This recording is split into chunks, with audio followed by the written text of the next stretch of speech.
Hey friends, Ash here with Gents. Hope you're doing really well. Today, a little bit something different.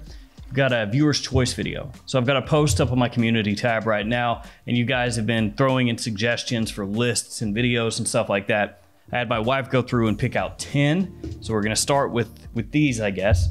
And I have them in the box of fate. See them in here? So I don't know what these are. I've not seen them ahead of time. I'm gonna reach in here, pick one out, and then have to do that video right now, kind of just flying by the seat of my pants. So we'll see how it goes. So let's figure out what we're doing today. All right, Pat Kinahan. I'd like to see a video of favorite dumb reach fragrances. Dumb reaches. Now I just have to grab some fragrances just real quick and make this a thing. So let's jump into it.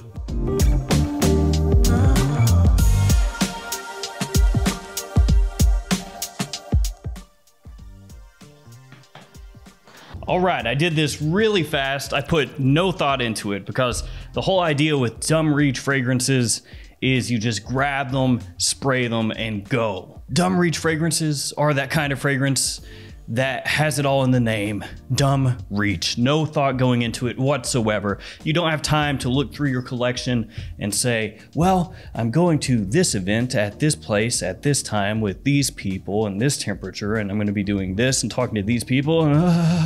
You don't have time to hyperanalyze every facet of the fragrance, so you just grab something dumb. And that's what I wanted to do. Pure stupidity. So I just grabbed the first 10 that caught my eye that I have a propensity to reach for. A lot of these are fresh. A lot of these are blue.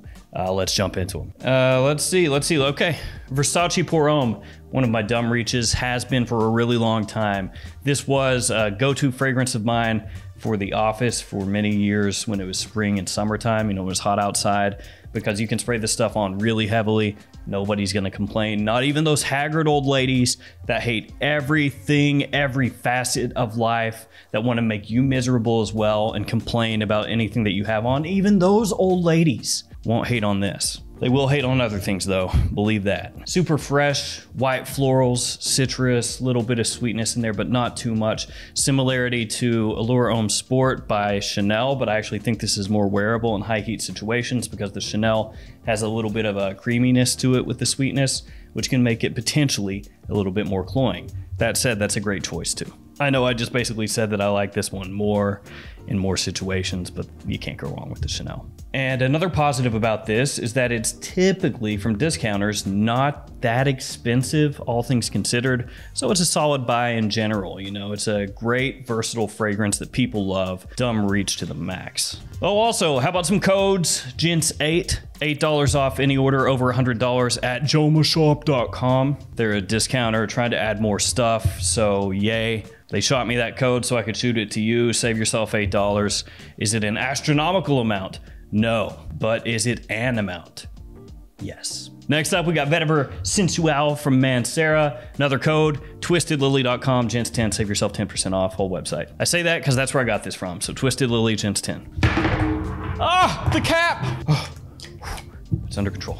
This video is not a dumpster fire. Vetiver Sensuel. This is a very fresh, clean vetiver. I know, yeah, fresh. Once again, clean once again. Yes, because when you're doing dumb reaches, typically you want something that's going to be offensive to approximately nobody. That's the whole purpose behind a dumb reach fragrance. And yeah, you very well might like dumb reach fragrances that aren't in this video, and that's okay.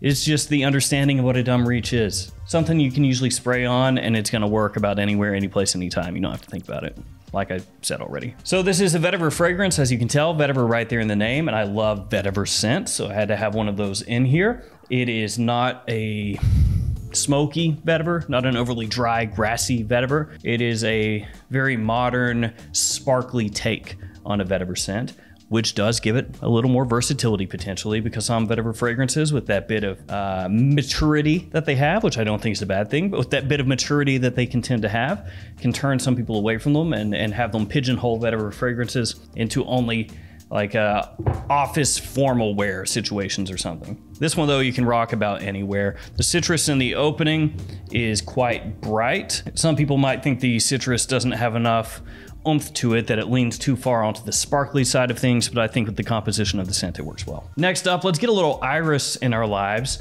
with Cavalli Uomo Silver Essence. This one can be a fantastic buy. You can find this sometimes at discounters heavily marked off. And if you can find it heavily marked off at discounters, I do think you should pick it up if you like having iris in your fragrances, because this one is a very solid one and it's got great wearability, great versatility, and it's gonna set you apart a little bit from what most other people are wearing, because some of the fragrances in here are extremely popular that lots of guys own. But again, the reason so many people own them is because they are so easily usable. And most people don't want to take all the time to figure out the ins and outs of fragrances. They just want something that most people are going to like. So this is going to set you apart quite a lot, but it still has great versatility and wearability and mass appeal. And because it's Roberto Cavalli, it flies under the radar even more. Because if you go up to somebody and say, hey, I've got an Armani fragrance, they're gonna go, oh, Armani, I know that. Versace, yeah, I know that. Dolce & Gabbana, yeah, I know that. Roberto Cavalli, not as many people are gonna know it. Not that it's extremely underground, but you know what I mean. Just the right amount of sweetness. The iris doesn't go too powdery in here. Smells awesome. Again, gotta check this stuff out if you like iris at all, especially if you can get it for that good price. And honestly, who knows how long you'll be able to find that at a good price for, because the Cavalli Uomo fragrances seem to be going the way of the dinosaur. Next up, another obvious one, Creed Green Irish Tweed. Big favorite of mine, always has been. Absolutely love this stuff. I have multiple bottles of it, done by Pierre Bourdon back in the day, who then took the idea of Green Irish Tweed and made some tweaks, made it more affordable, and released it under Davidoff as Cool Water, which is still a huge seller. Not that this isn't, it's also a huge seller. This one, once again, fresh, I know, fresh. Green, like a walk through an Irish countryside. Lemon verbena in here off the top really sets the tone.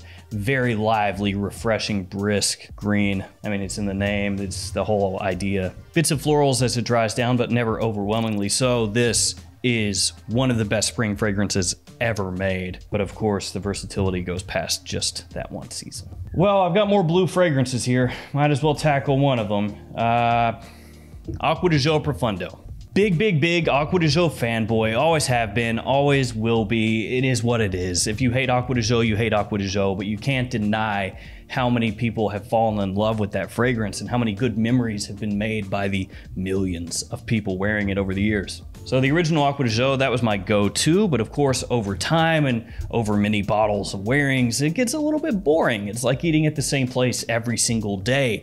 Eventually, you just get tired of it. Even if originally when you first tried that food, you thought it can't get better. I could eat this until the end of time. Eventually you're gonna realize, well, maybe not until the end of time, actually.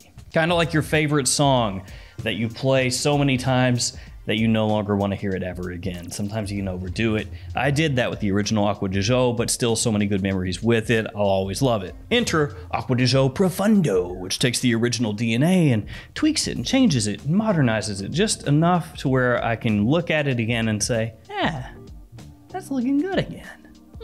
Nice green nuances to it, but not heavy-handedly so. Actually, the new Acqua di Gio Eau de Parfum is a little bit more on the green side, I would say, than Profondo, because Profondo keeps it fresher with that more marine undertone coming through. Love the fragrance of all the flankers of Acqua di Gio out on the market today that you can still buy easily. Acqua di Gio Profondo is my go-to. Let's go with another iris one. Givenchy Gentleman Eau de Toilette Intense. So why this one as the dumb reach over the others in the line? Well, mainly because this one takes the iris and ever so slightly freshens it up. The blue iris in here, I believe as they call it, blue iris, which is kind of giving you the idea of the fragrance right there, isn't it? You know, an iris-based fragrance that has blue versatility to it, is not as makeup-y or dense or heavy as some of the others in the Gentleman line. That said, just about the whole Gentleman line is awesome and worth owning if you like iris. I've said this in other videos, but Dior Homme Eau was one of my go-to fragrances in the Dior Homme line for keeping that iris intact that the Dior Homme line used to center around, but freshening it up and making it more wearable year-round, really. I know it's thought of as more of a springtime fragrance, but you could rock it about any time. And that one was unfortunately discontinued. This one has a similar idea with the Gentleman line as far as how the iris is used in that line. Does this smell to me like Dior Homme? No. But would I use this in the same times that I would have used Dior Homme back when it existed? Yes. Back to niche, Parfums de Marly Layton. Good old Layton, which has gotten all kinds of hype, all kinds of love, and I think for a good reason. This is going to be the most fall and winter centric scent of this entire list. But when you're looking for a sexy, sweet, spicy type of scent that can pull all kinds of attention and compliments, you can't do too much better than Layton. There's also a flanker to this called Layton Exclusive. So of course it's going to be more expensive, which it is, and it's also made to be ostensibly more appealing to fragrance aficionados. They added in animalic undertones to the fragrance and darkened it up a little bit, made it more mysterious. Frankly though, for me, between Layton Exclusive and just plain old Layton, I actually prefer this one. Because the type of scent that this is, the original's DNA leans into that a little bit better. Layton is not exactly trying to rewrite history here. It's not trying to change the wheel. It is a fragrance made to be appreciated by almost anybody with a higher end touch to it. And it does that so well. It smells great. People love this stuff. I think, like I said, Layton Exclusive smells fine, but I don't know, at least for me personally, if it's super necessary. A lot of people are going to disagree with that and say, no, Exclusive is so much more interesting. But guys, when I'm wearing Layton, I'm wearing it because it projects well, it lasts a good amount of time, and people are going to smell it, think it smells great, and give me compliments. That's the whole reason I've got this stuff. It's not the type of fragrance that I'm wearing to be like, guys, do you smell this artistic Picasso style of fragrance that I have on here? No, I'm not talking about the Paloma Picasso fragrances. I'm talking about as a piece of art. We're going off the rails here. We're just over the bridge. Just as an example, I suppose, it would be like if you take La Nuit de l'Homme or something, and then you're like, okay, guys, we're gonna do La Nuit de l'Homme. Okay, we're gonna keep pretty much the entirety of the composition how it is, but we're gonna throw in animalic notes, give it a little bit of a pissiness. We're gonna put oud in there, and it's gonna be La Nuit de l'Homme Les Exclusives. Could that work? Absolutely it could, for sure. But if you go up to your normal person and you say, hey, do you want La Nuit de l'Homme, or do you want La Nuit de l'Homme with added piss and fecal matter into it? They probably will just take the original. There's a time and a place for that stuff, is what I'm saying. Flame away, flame away. We're going back down Blue Central with Bleu de Chanel from Chanel.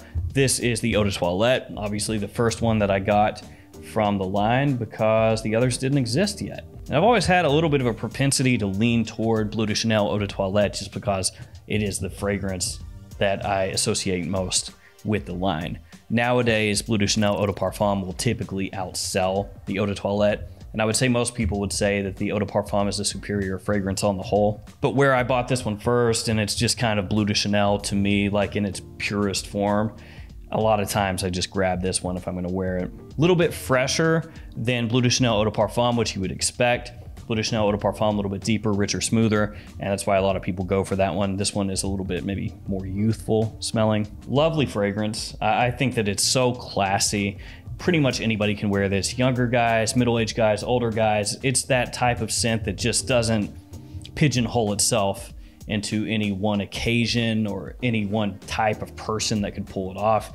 And that's one of the reasons I wear this as a dumb reach. Then we've got Ormonde Jayne Montabaco Verano. This one was a bit of a surprise to me how much I liked it. It's heavy on the aroma chemicals, can't deny that. Got a big old note breakdown, all kinds of stuff going on in there. It's got a fuzziness to it, like a fuzzy modern woodiness, which makes sense because again, that note breakdown is huge, and it's got things I believe like cashmere and isoe super interspersed all throughout there. Very fresh, a little bit ozonic in the opening, citrusy, some fresh spiciness. Nice versatility. It's gonna give you that blue fragrance kind of vibe, but doesn't smell exactly like anything else in my collection, so it does give me a change of pace as well. Love the presentation, the blue gradients on there. I'm a sucker for gradients, as you all know.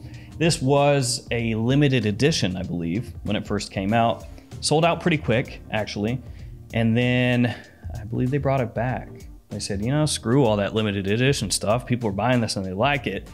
Now it's just an addition. No more limited. At least that's, I think, what happened. And last but not least, Y Eau de Parfum Yves Saint Laurent. Also could put Y Le Parfum in here, but if we're talking year round, probably Y Eau de Parfum, at least for me.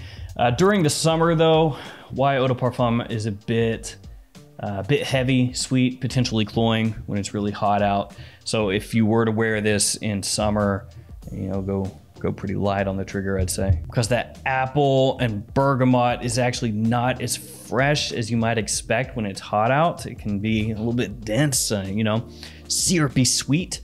And you've got that amberwood dialed up into the dry down as well. So in summertime, keep that in mind. I think spring, fall, winter, you can wear this pretty easily. But in summer of these, you know, I'd go Versace Pour Homme, Acqua de Giorgio Profondo, Bleu de Chanel, Eau de Toilette, Cavalli, Uomo, Silver Essence, Vetiver, Sensuel, Montabaco, Verano, and Green Irish Tweed. Probably all of those before Y Eau de Parfum. Good projection, good longevity, very good complement factor, great versatility outside of the point that I just made. Y Eau de Parfum is the best seller in the Y line for a good reason. It's a great dumb reach. So Pat Kinahan, there you go. Video of some of my favorite dumb reach fragrances. You know, if I sat down and like planned this all out ahead of time, it's very possible I would have snuck in some other fragrances that I reach for sometimes as a dumb reach, but they weren't ones that would just immediately come to mind. Like during the summer, you know, BDK Celle d'Argent.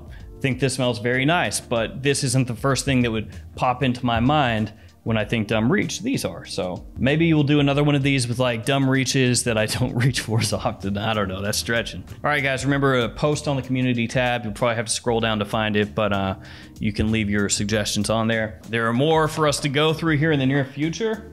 We'll see what it holds. Thank you guys for hanging with me. Thanks for your support. Stay safe out there. I'll see you tomorrow with another fragrance video. See you guys later.